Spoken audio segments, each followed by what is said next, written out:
नवादा में घर, समस्तीपुर में ससुराल, बिहार के धनकुबेर डीईओ की पत्नी के घर पड़ा छापा तो मिली हैरान करने वाली चीज।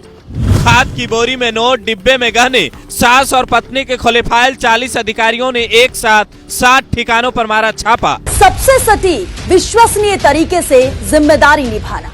निडर हो, आपके लिए सिस्टम से भिड़ जाना, आपके हर मुद्दे को मजबूती से उठाना, खबर को सिर्फ बताना नहीं, उसकी तह तक जाना, समाज के हित में समाज को आईना दिखाना, आपके और सरकार के बीच सेतु बन जाना। रेंट के मकान से मिले 2 करोड़, क्या गांव के जमीन में भी गाड़ा है खजाना? कहां से आया इतना रुपया? सुनिए पूरी कहानी।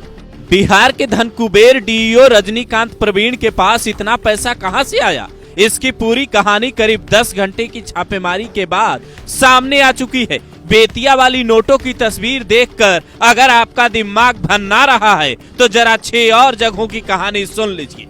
ये जो खाद की बोरी आपको दिख रही है, इसके अंदर नोटों की गड्डी और गहनों के अलावा क्या क्या मिला है ये भी सुनिए। सिर्फ डीईओ साहब ही नहीं बल्कि उनकी पत्नी भी धनकुबेर निकली। मधुबनी जिले के सीकरी वाले घर पर जब विजिलेंस की टीम के 5 अधिकारी पहुंचे तो उन्हें भारी मात्रा में नोट वहां भी बिखरे मिले। डीईओ की पत्नी से जब अधिकारियों ने पूछताछ की तो पता चला वो वहां किराए के मकान में रहती है। डीईओ साहब का आना जाना भी वहां लगा रहता था। प्राइवेट स्कूल के कई शिक्षकों को भी इसी मकान में किराए पर रूम दिलवाया था। करीब 93,000 रुपया किराया मकान मालिक का बाकी है। अब घर में नोटों की गड्डियां छिपा कर रखने वाली डीईओ की पत्नी ने किराया क्यों बाकी रखा था? इसके पीछे की कहानी क्या है? ये विजिलेंस के अधिकारी खंगाल रहे हैं। पत्नी के पास से कई दस्तावेज भी अधिकारियों ने बरामद किए हैं। खबर है डीईओ साहब के रेंट वाले आवास से भी करीब 3 करोड़ रुपए अब तक जब्त हुए हैं। बाकी के 6 ठिकानों से कई दस्तावेज मिले हैं, जिसके बाद डीईओ को सस्पेंड कर दिया गया। तो वहीं उनके परिवार वाले अब अधिकारियों के रडार पर हैं।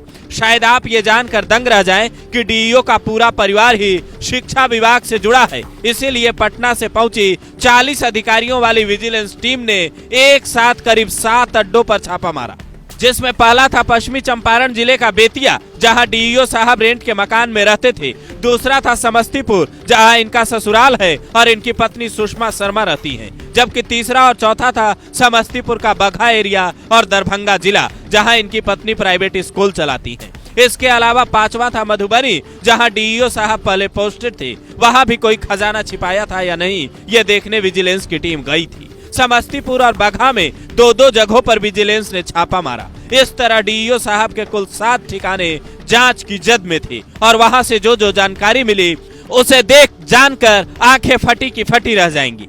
डीईओ रजनीकांत प्रवीण का पूरा परिवार शिक्षा विभाग से जुड़ा है। पत्नी पहले संविदा शिक्षक थी, बाद में एक बड़े स्कूल की फ्रेंचाइजी ले ली और वहां से मोटी कमाई करने लगी। जबकि साली पूनम शर्मा वहीं एक स्कूल में टीचर हैं।